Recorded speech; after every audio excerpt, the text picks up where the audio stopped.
Go to Cape Town now. It's a city known for its vibrancy, its breathtaking scenery. It has been battling with the dark side for years. That is organized crime in the form of extortion rackets. Now, these criminal enterprises have infiltrated the city from the CBD to the most disadvantaged communities, effectively holding businesses to ransom. Now, many of these businesses have been forced to either close their doors after refusing to pay protection fees or to pay those protection fees. Our reporter, Newzroom Afrika's Nasiphi joins us live with more. Nasiphi, good afternoon to you. The last time we heard from the police minister, he was conceding that the police force in those particular areas have been overwhelmed and that they might need to actually deploy more boots. What's the situation on the ground today? Well, Audrey, looking at the crime trends or the makeup of crime in the Western Cape, it's quite troubling.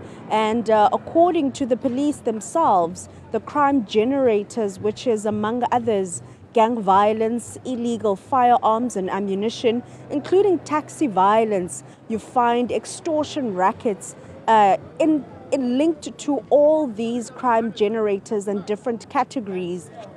And just yesterday alone, we were speaking to the Mako of the Urban Waste Management, Grant Twigg, from the city of Cape Town, and how his department has been adversely impacted by extortion rackets in various communities, ultimately leading to a decision by the city of Cape Town to withdraw their services in 4 areas for the next coming days after 4 security guards came under attack after the city of Cape Town staff personnel received threats, or rather intimidations and extortion rackets in these various communities for several weeks leading up to the incident that occurred yesterday. But to talk to us further about the issues of extortion rackets in the city of Cape Town or the Western Cape, I'm joined by a City of Cape Town councillor, Bongani Maqungwana.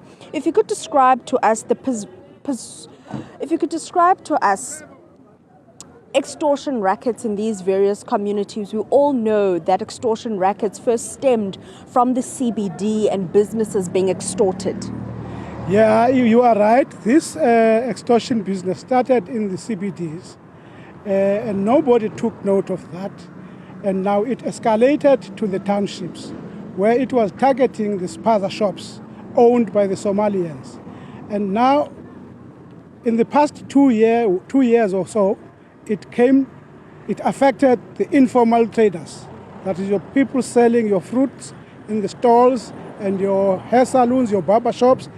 You will remember just this year or last year, late last year, a woman was killed in Samora Machel for refusing to pay extortion, so-called protection fee. She was shot dead. And the other barber shop owners in the Nyanga and the Philippi area, Browns Farm area, were shot dead for doing the same.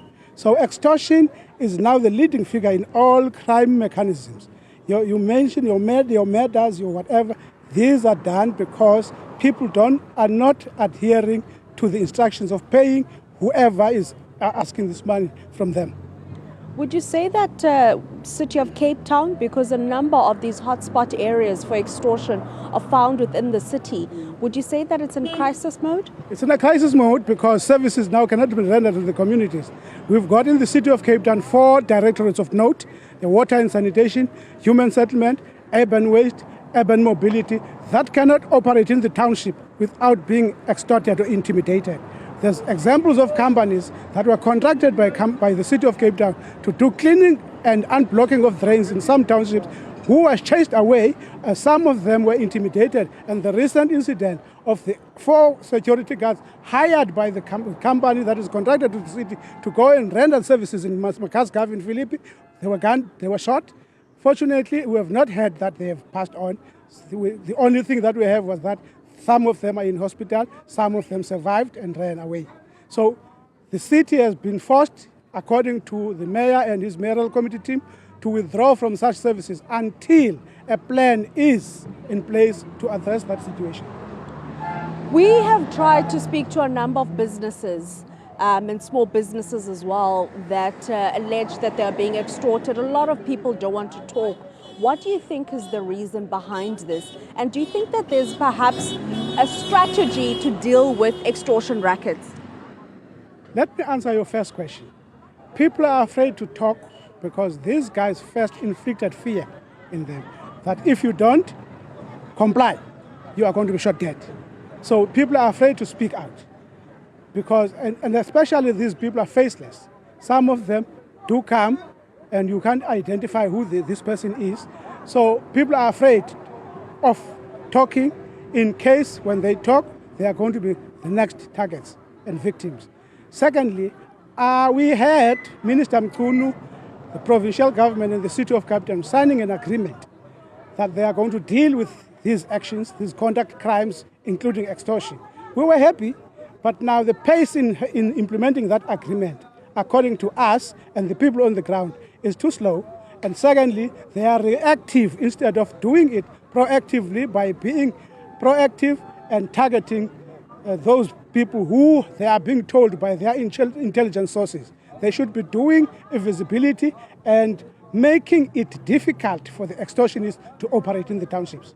We'll unfortunately have to leave it there. Bongani Maqungwana, a councillor in the city of Cape Town, describing what he says as a crisis in the city of Cape Town, particularly in disadvantaged communities where businesses, or rather extortionists, have instilled a sense of fear in them, extorting them of the money that they are generating, also impacting the economy, the township economy, and even the broader economy of the city of Cape Town. And later on this afternoon, we will be speaking to the police as so far as the strategies that they have. Just in the recent months alone, we have seen police closing the net on suspected extortionists, where we've seen a number of shootouts playing out within the city of Cape Town, and also those arrests and successes that they've made. However, at this present moment, I suppose the question remains from the councillor and many other residents in the city of Cape Town as to what exactly is the strategy from not only from the SAPS but also